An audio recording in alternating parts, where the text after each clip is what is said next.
So hello friends, today I will discuss a new topic in classical mechanics और ये काफ़ी important topic है। इसका नाम है पॉइजन्स ब्रैकेट। अभी पॉइजन्स ब्रैकेट क्या होते हैं, इनकी मदद से हम कैसे जो है इक्वेशन ऑफ मोशन निकाल सकते हैं, ये सब बहुत इंपॉर्टेंट है। इसके बारे में हम चर्चा करेंगे। सपोज कर लीजिए दो फंक्शन आपके पास में, एक एफ है और एक जी है। तो if both functions depends on Q के जनरलाइज कोऑर्डिनेट और जनरलाइज मोमेंटा पर डिपेंड करते हैं, तो हम एफ और जी का जो पॉइजन ब्रैकेट है उसको हम लिख सकते हैं डेल एफ और डेल क्यू के, डेल जी और डेल पी के, इसी तरीके से डेल जी और डेल क्यू के एंड डेल एफ और डेल पी के रन्स फ्रॉम 1 to n हो जाएगा। यानी कि ये जो कोऑर्डिनेट्स है हमारे पास में, फॉर एग्जांपल अगर हम लें, फॉर एग्जांपल हमारे पास में जो क्यू के है वो एक्स वाई जेड में भी हो सकता है, पी के जो है वो पी एक्स पी वाई और पी जेड में भी हो सकता है। तो इस तरीके से होता है। तो सारे कोऑर्डिनेट्स के टर्म में हमको लिखना पड़ेगा इसको एक्सपैंड करके। तो ये तो इसकी डेफिनेशन हो जाएगी, बेसिक डेफिनेशन।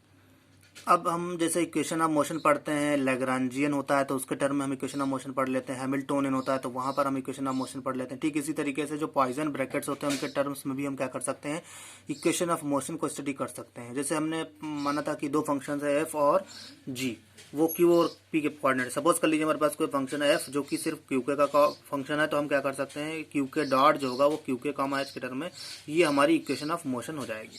ठीक इसी तरीके से अगर ये पीके पर डिपेंड करता है तो हमारा pk dot equal to pk comma h हो जाएगा। अगर हम पीको को एक्सपेंड करेंगे तो हमें इक्वेशन ऑफ मोशन मिल जाएगी इन टर्म्स ऑफ हैमिल्टोनियन, जैसा कि हम जानते हैं, जैसा कि हम दिखा भी देते हैं। हैमिल्टोनियन के टर्म में हमने मान लिया इसको एक्सपैंड किया तो डेल क्यू और डेल क्यू हो जाएगा, डेल एच और डेल पी के हो जाएगा, डेल पी की del Q by del P हो जाएगा, del H by del Q हो जाएगा। तो ये क्यू जो है वो पी से तो इंडिपेंडेंट होता है और ये हमारा जीरो हो जाएगा। ये जीरो हो जाएगा तो ये पूरा कटा पूरा टर्म जो होगा जीरो हो जाएगा। तो हमारे पास बचेगा Q dot equals to del H by del Q del P के, और यही हमारा हैमिल्टोनियन के टर्म में इक्वेशन ऑफ मोशन होती है।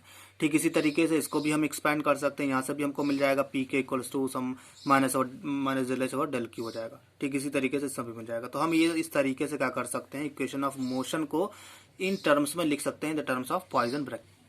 अब एक खास प्रॉपर्टी है, अगर हम पॉइजन ब्रैकेट को एक्सपैंड करेंगे तो हमें एक प्रॉपर्टीज मिलती है कि linearly independency of coordinate. Suppose कर लीजिए हमने क्या किया, पी एक्स और पी वाई को हमने एक्सपैंड किया और पी एक्स पी वाई को हम एक्सपैंड करेंगे तो हमारा पॉइजन ब्रैकेट जो होगा वो जीरो मिल जाएगा। पॉइजन ब्रैकेट जीरो होने का मतलब यही है कि ये दोनों जो कोऑर्डिनेट्स है पी एक्स पी वाई, ये एक दूसरे पर डिपेंड नहीं कर रहे हैं। क्योंकि जब हमने डेफिनेशन दिया था तो उसमें माना था कि एफ और जी डिपेंड करता है क्यू के और पी के पर, तब हम ये डेफिनेशन दे सकते हैं। अगर ये एफ और जी डिपेंड नहीं करेगा पी के और क्यू के पर, तो इसी डेफिनेशन के बेसिस पर ये हो जाएगा जीरो। तो इस इक्वेशन से हमें पता चलता है कि पी एक्स पी वाई और पी जेड ये दो तीनों क्या है, एक दूसरे पर इंडिपेंडेंट है। ठीक उसी तरीके से एक्स वाई और जेड भी एक दूसरे से इंडिपेंडेंट है। और ये हम जानते भी हैं क्योंकि हमारा एक्स वाई जेड जो रेक्टेंगुलर कोऑर्डिनेट सिस्टम है उसमें हम एक्स को किसी भी ले सकते हैं, किसी भी डायरेक्शन में ले सकते हैं, वाई को ले सकते हैं, बट ये दोनों सब ऑर्थोगोनल होते हैं, लेकिन ये इंडिपेंडेंट ऑफ ईच अदर होते हैं। अब हम क्या करते हैं, अगर पॉइजन ब्रैकेट को एंगुलर मोमेंटम के टर्म में लिखेंगे तो लीनियर मोमेंटा था, तो हमारे पास में क्या होता है, j x j y equal to j z में इस तरीके की प्रॉपर्टीज मिलती है।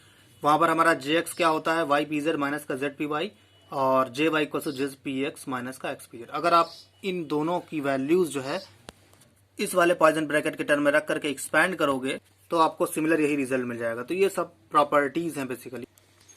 अब हम क्या करने वाले हैं, कॉन्स्टेंट्स ऑफ मोशन को पढ़ने वाले हैं। सपोज कर लीजिए हमारा कोई एफ है, वो टाइम पे डिपेंड नहीं करता है, साथ ही साथ ये कांस्टेंट ऑफ मोशन है। कोई भी कांस्टेंट ऑफ मोशन है तो उसका टोटल टाइम डेरिवेटिव जो होगा जीरो हो जाएगा, टाइम पे डिपेंड नहीं करता है। साथ ही साथ कांस्टेंट ऑफ मोशन भी है तो हमारा क्या हो जाएगा, डेल एफ और डेल टी भी जीरो हो जाएगा।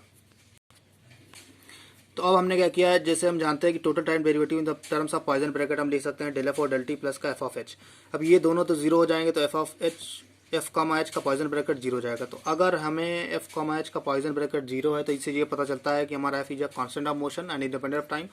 अगर f is independent of time है और कांस्टेंट ऑफ मोशन है तो उसका Poisson bracket with respect to Hamiltonian zero हो जाएगा। वाइस वर्सा, अगर एफ का Poisson bracket with Hamiltonian zero है तो ये कांस्टेंट ऑफ मोशन हो जाएगा। So this is all about Poisson bracket. उम्मीद है आपको ये लेक्चर पसंद आया होगा। अगर आपको लेक्चर पसंद आया तो please like share and subscribe and hit the bell icon for the more updates. Thanks for watching.